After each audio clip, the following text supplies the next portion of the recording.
Good morning everyone. देखिए, अभी तक हमने प्रीवियस वीडियो के अंदर जो टॉपिक किया था वो एक थ्योरम थी, the collection M of all measurable sets is sigma algebra. I hope आपको वो थ्योरम अच्छे से क्लियर होगी। इसके बाद अब हम आज की वीडियो के अंदर जो टॉपिक करने वाले हैं वो है लेबेग मेजर। ठीक है, तो ये लेबेग मेजर का टॉपिक डेफिनेशन इतनी इंपॉर्टेंट नहीं है, बट हाँ जिसके बाद जो हम थ्योरम करने वाले हैं वो एग्जाम में आती है। ठीक है, तो चलिए with the help of formal definition हम समझते हैं कि लेबेग मेजर होता क्या है।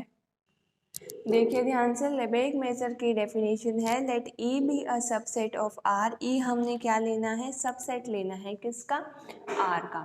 ठीक है, इफ ई इज मेजरेबल, अगर आपके पास ई मेजरेबल है then the outer measure of E, outer measure E का क्या होगा, एम स्टार ई। ऑलरेडी आपको पता है आउटर मेजर क्या होता है। ठीक है, is termed as Lebesgue measure of E and if E is not measurable, वो कह रहे हैं कि अगर आपके पास E सबसेट है R का, ठीक है, और वो E मेजरेबल है तो वो क्या बन जाएगा, लेबेग मेजर के इक्वल, यानी कि जो उसका आउटर मेजर है E का वो लेबेग मेजर के इक्वल हो जाएगा। और अगर E मेजरेबल नहीं है तो हम ये कह सकते हैं कि जो लेबेग मेजर है E का वो एग्जिस्ट ही नहीं करता है। ठीक है, तो लेबेग मेजर डिपेंड करता है उस सबसेट पे जो हमने कंसीडर किया, डेट इज ई।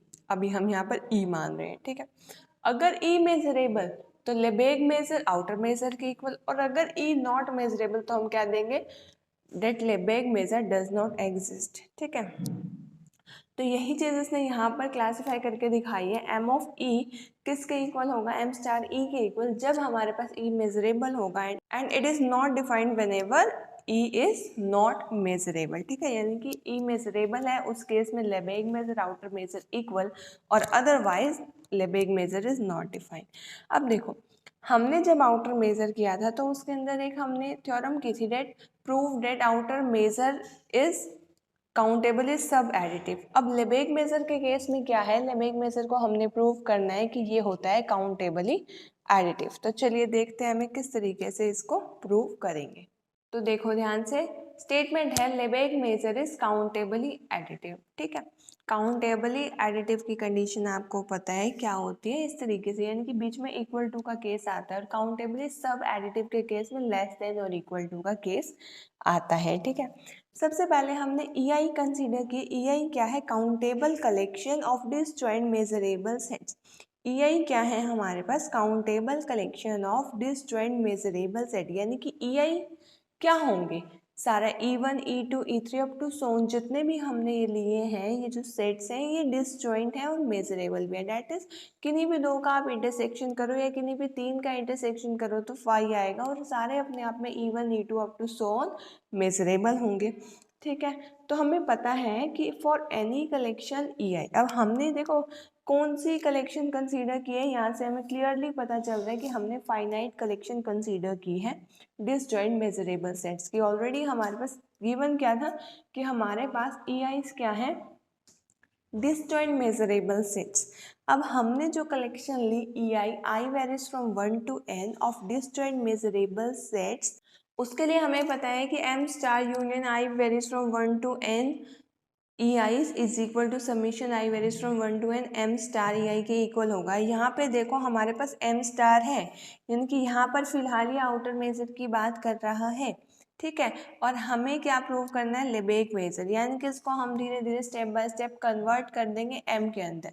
यहाँ पर फिलहाल दोनों साइड m स्टार, और हमें यही चीज़ m के अंदर प्रूव करनी है, डेट इज लेबेग मेजर के लिए प्रूव करना है। अब देखो, आपको ये चीज़ तो क्लियरली पता है कि अगर हम एक फाइनाइट यूनियन ले रहे हैं तो वो सबसेट आएगा इनफाइनाइट यूनियन का। ये इनफाइनाइट यूनियन है और ये फाइनाइट यूनियन है, तो हमें ये बात क्लियर होगी कि ये जो फाइनाइट यूनियन है ये इस इनफाइनाइट यूनियन का सबसेट आएगा। ठीक है, चलिए अब हम लगाते हैं वो थ्योरम का रिजल्ट जो हम ऑलरेडी प्रूव कर चुके हैं। हमने क्या प्रूव किया था कि आउटर मेजर क्या होता है हमारे पास, काउंटेबली सब एडिटिव। तो जैसे ही हम इस पर आउटर मेजर लगाएंगे आई वेरीज फ्रॉम 1 to n, तो हमारे पास यहाँ पर लेस देन का साइन आ जाएगा। वैसे भी जब आप दोनों साइड आउटर मेजर लगाओगे तो सबसेट किस में कन्वर्ट हो जाता है, लेस देन और इक्वल टू के अंदर। ठीक है, एज इट इज़ मैंने यहाँ पर लिख दिया। ठीक है, अब देखो इसकी बात, इस चीज़ की वैल्यू हम यहाँ पर क्या लिख देंगे, यूनियन कन्वर्ट हो जाएगा समीशन के अंदर, I varies from 1 to n, m star E I is less than or equal to m star union I is equal to 1 to infinity e I। ठीक है, ये चीज़ आ गई। अब हमें क्या करना है, हम इस n को इन्फिनिटी पर टेंड करा रहे हैं। ठीक है, तो टेंड तो दोनों तरफ ही कराया है, बट उस तरफ हमारे पास कहीं पर भी n नहीं है। ठीक है, तो जैसे ही हम इसको I varies from 1 to infinity m star E I is subset of m star union I varies from 1 to infinity ei बन जाएगा, क्योंकि I को हमने टेंड कराया इन्फिनिटी पे, सॉरी n को इन्फिनिटी पे, तो जहाँ पर n था वहाँ पर हमने इन्फिनिटी पुट कर दिया। ठीक है, देखो हमारे पास, क्योंकि हमें पता है कि आउटर मेजर क्या होता है, काउंटेबली सब एडिटिव, तो हम ये कह सकते हैं कि m star I is equal to 1 to infinity E I किसके इक्वल हो जाएगा, ये लेस देन आ जाएगा summation m star E I से, जहाँ पर हमारे पास I वेरी करेगा 1 to infinity। अब देखो यहाँ पर ये कह रहे हैं ये चीज़ इससे कम, यहाँ पर इसका रिवर्स कह रहे हैं। ठीक है, तो इन दोनों कंडीशन से हम क्या कंक्लूड कर सकते हैं, उन दोनों इक्वेशन से हमने क्या कंसीडर किया कि हमारे पास ये दोनों इनइक्वालिटीज आपस में क्या बन गई, इक्वल, क्योंकि हमने क्या दिखा दिया, एक बार दिखा दिया ए सब सेट ऑफ बी, एक बार दिखा दिया बी सब सेट ऑफ ए, तो दोनों कंडीशंस को कंबाइन करके हम कह सकते हैं ए इज इक्वल टू बी। ठीक है, अब देखो हमारे पास ई आईज क्या थे, ई आईज हमारे पास मेजरेबल थे। आपने स्टार्टिंग के अंदर ही देखा होगा, ई आई हमने क्या लिया था, कलेक्शन ली थी डिस्जॉइंट मेजरेबल सेट की, तो हमें ये क्लियर हो गया कि हमारे पास मेजरेबल सेट्स थे।